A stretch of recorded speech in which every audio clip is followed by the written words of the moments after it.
Jeg hadde gleden av å være til stede på en fryktelig kald åpning av Follobanen.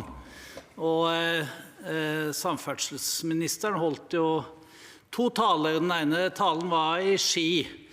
Der poengterte han viktigheten av hvordan Follobanen nå kunne binde både Østfold og Follo nærmere tilknyttet Oslo-området, åpne for pendling, åpne for bosetting, befolkningsvekst. Og så hørte jeg i mitt innlegg nå at statsråden var veldig glad for at SV hadde løftet opp K5 og Arna-Stanghelle, som statsråden selv hadde kuttet.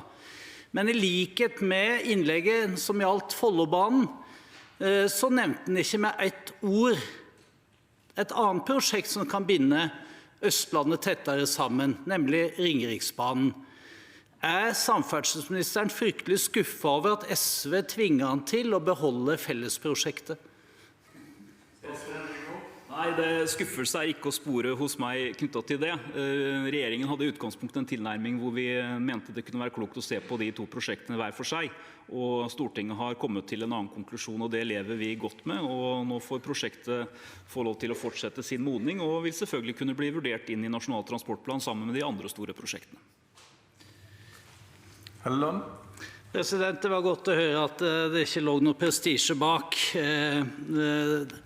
Det jo så tydelig slått fast nå de fordelene som ved dette fellesprosjektet, blant annet ved at Nye Veier har gjort en optimalisering, som det fint heter, på 6 milliarder kroner på prosjektet på ett år.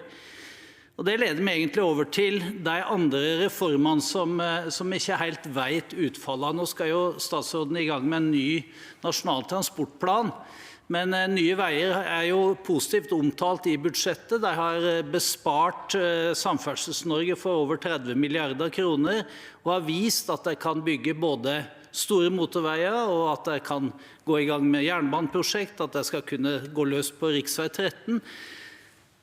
Nye Veier trygge, eller skal Nye Veier også gjøres til en del av denne reverseringspolitikken som regjeringen så langt åpenbart ikke har fått noen uttelling på Gallupene ved? Statsråd Nygård.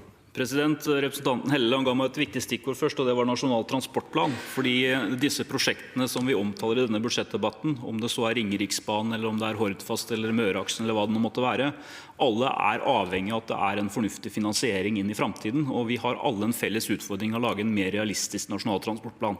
Jeg har registrert at heller ikke Høyre følger opp Nasjonal transportplan i sitt forslag til statsbudsjett nå i inneværende år.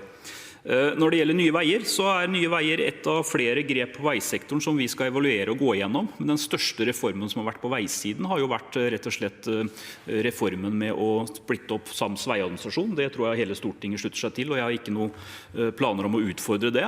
Men det nødvendig å gå gjennom organiseringen på nytt når det har vært så store endringer på kort tid. Og det har jo vært noen negative synergier også knyttet til prisvekst på drift og vedlikehold som følge av oppsplitting. Så det vil regjeringen selvfølgelig gjennomgå og vurdere, og så får vi komme tilbake til når vi har gjort disse vurderingene.